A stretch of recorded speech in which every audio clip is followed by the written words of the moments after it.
Ab'ekitongole ekivunaanyizibwa ku bisolo by'omu nsiko mu ggwanga ekya Uganda Wildlife Authority babitaddemu engatto ne boolekera ennyanja Nakivale mu disitulikiti y'Isingiro oluvannyuma lw'abantu mu kitundu eky'okulajana. Nga Ggoonya bwe zibasuuza ku tebuukye nga mu kiseera kino zaakabwebwe n'abantu 13 so ng'ente tobala. Abaana ng'omanya abaana batuddukako ne bagenda okuwuga omwana we takomawo.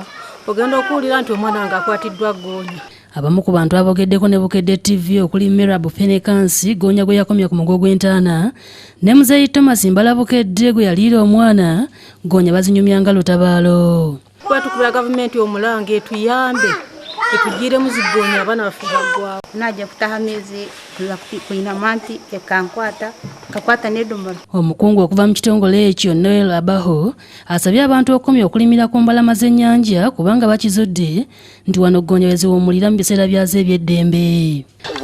Okusanga amagara gaabo gali mu kabi, ebihingwa byabo, ente zaabo n'amatungo agandi agasigara gaheza kuza mu kabi. Naye okulima mu mabbali g'ennyanja si kye kitukwasizza Ggoonya ekiseera ekisinga. Abaana bwe tuba tugenza okusena amazzi gwe tugisanga awo. Terinda nti tugende tulime wane tubakire wano. Abantu era basabye gavumenti batasse ku nsonga y'amazzi kubanga bagakima mu nnyanja ate nga Ggoonya gye zisinziira ne zibatigomya. Kwiyaho gavumenti era omulanga munonga eteereza eki za nayikondo. Baagala era batendekebwe ku ngeri gye bayinza okwerwanako singa Ggoonya ziba zibazinze.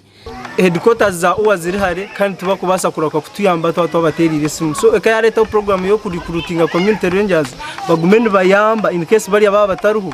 Ggoonya ke kukura etandika kurya abantu nabwo cyo twantusaba government abakwatagana n'ebyenyamisho Ggoonya kuzerera kurya abantu bagituyambe bagiye mu bagitware asigare mwento abwo kubaza tuzikurya abantu.